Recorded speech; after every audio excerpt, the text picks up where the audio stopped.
The Winter Olympics wrapped up on Sunday in Italy. At the Games, Norway set a new record by winning 41 medals, including 18 gold. On Sunday, the U.S. men's hockey team beat Canada. The men's team had an unexpected visitor in their locker room after the game, FBI Director Kash Patel.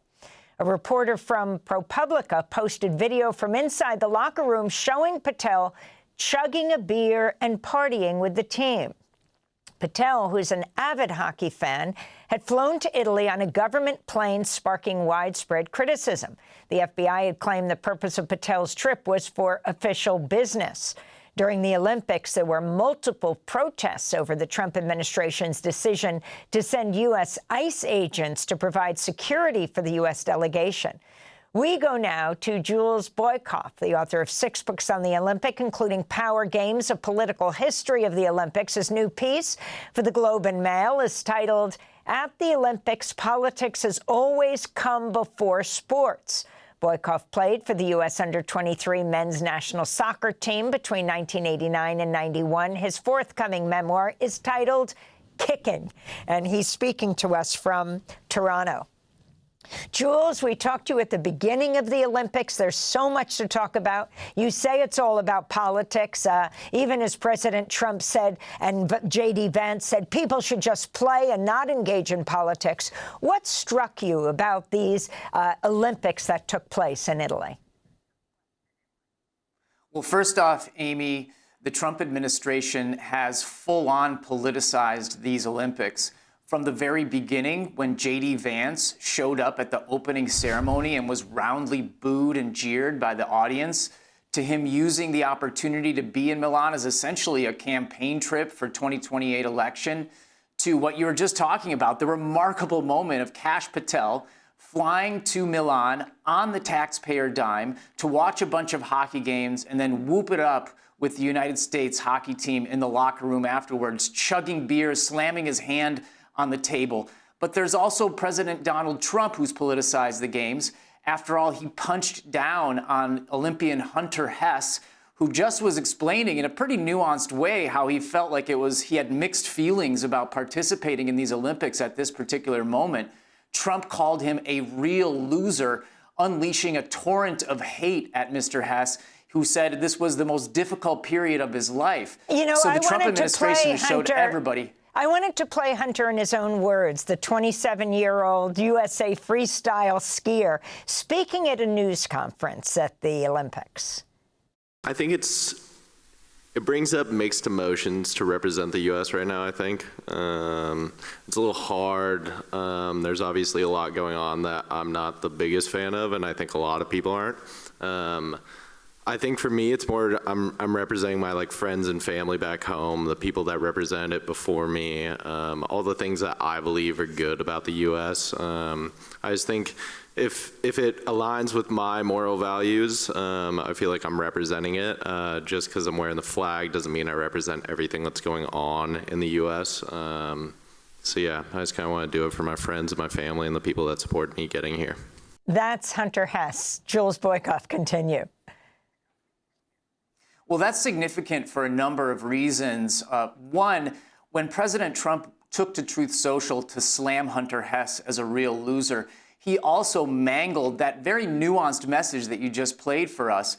In the process, he unleashed a torrent of hate. The MAGA army has come after Hunter Hess really hard.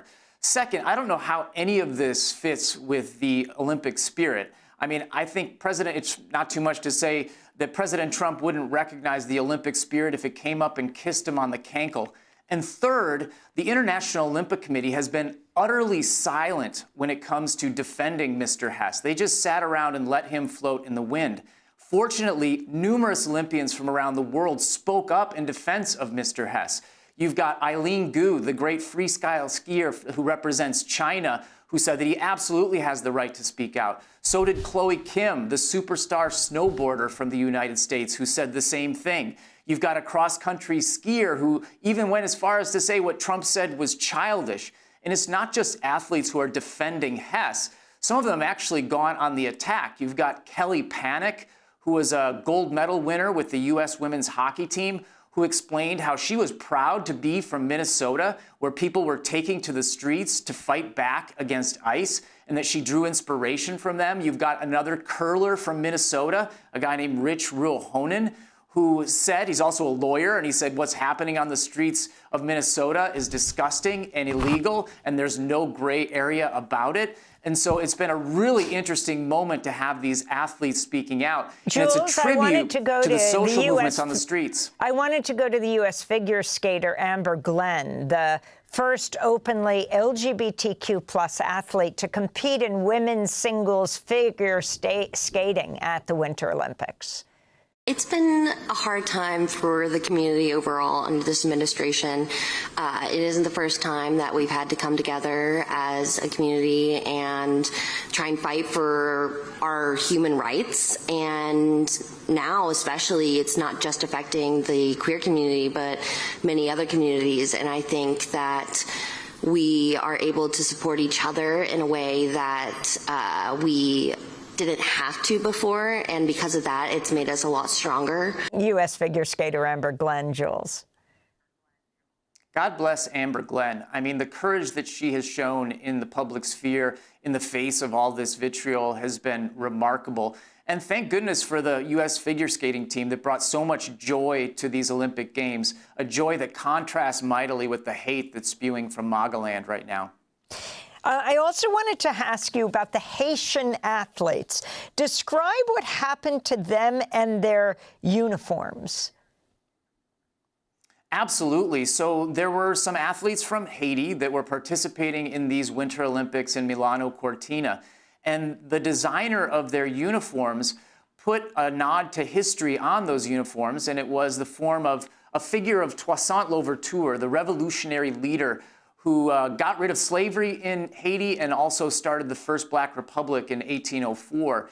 And the International Olympic Committee looked at that uniform and they said, oh, that's a breach of our rules around being political. And they forced the Haitian squad to scrub Toussaint Louverture off of their uniforms. And this points to the sort of selective morality that the International Olympic Committee has shown at these Olympics, whether it's doing that to Haitian athletes or forcing the bold Ukrainian skeleton athlete Vladislav Haraskevich to not participate because he wanted to wear a helmet of remembrance honoring those who died, his compatriots from Ukraine who died to Russia in the war. And other people who were trying to bring up what was happening in their countries. I mean, you say the IOC, the International Olympic Committee, says it's neutral, but that simply means they side with power and put athletes in the crosshairs.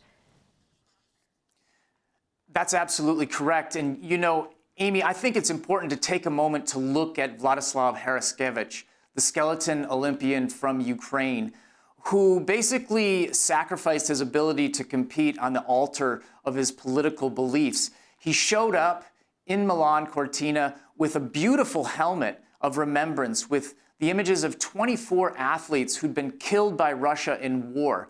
The International Olympic Committee allowed him to wear that helmet in his practice runs. But when it came time to the actual competition, they said, no, you can't wear that. That's political.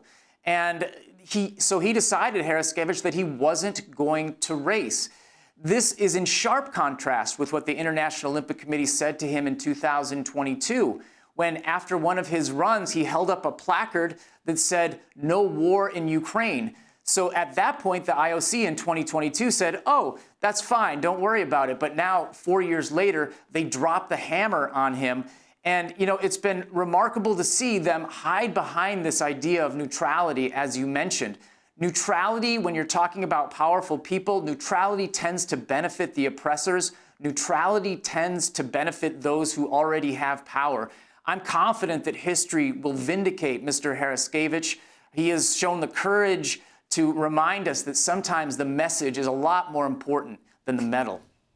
Finally, pressures mounting publicly and privately for the entertainment mogul Casey Wasserman to step down as chair of the 2028 Los Angeles Olympics following this series of salacious emails with Jeffrey Epstein associate Ghislaine Maxwell included in the Epstein files that were released by the Justice Department. Can you tell us what's happening there? When Los Angeles was first handed the Olympics by the International Olympic Committee back in 2017, they were viewed as a safe pair of hands. But that safe pair of hands has absolutely fumbled the torch time and again. The incident that you're talking about is disgusting. It's an immoral obscenity, and it's led to the mayor of Los Angeles, Karen Bass, to call for his resignation alongside around a third of the Los Angeles City Council. But that's not the first moral obscenity that Casey Wasserman has carried out in his official duties as running the LA Olympics. After all, as ICE ravaged Los Angeles and the military was called into Los Angeles, the LA 28 organizing committee sat totally silent, not a peep for them. Other sports administration groups around the city were speaking out, making statements, not LA 28. They sat totally quiet. There's also the fact that Casey Wasserman, back in August, when he attended a meeting with President Trump announcing the creation of a White House task force on the Olympics, was the first person to clap for President Trump when he went on a random anti-trans rant, perfectly willing to throw the trans community under the bus to maintain power and to keep Trump on his good side. Those are the moral obscenities that I'm very concerned about, and I hope that people think about as you consider moving toward these Olympic Games. Jules Boykoff, I want to thank you so much for being with us, author of 6 books on the Olympics, including Power Games, A Political History of the Olympics. We'll link to your latest article at the Olympics. Politics has always come before sports. That does it for our show. Our Democracy Now! 30th anniversary celebration may be off tonight. It's not happening at Riverside Church, but it'll happen in the next weeks. Keep posted at democracynow.org. Thanks for watching Democracy Now! On YouTube. Subscribe to the channel and turn on notifications to make sure you never miss a video. And for more of our audience-supported journalism, go to democracynow.org, where you can download our news app, sign up for our newsletter, subscribe to the daily podcast, and so much more.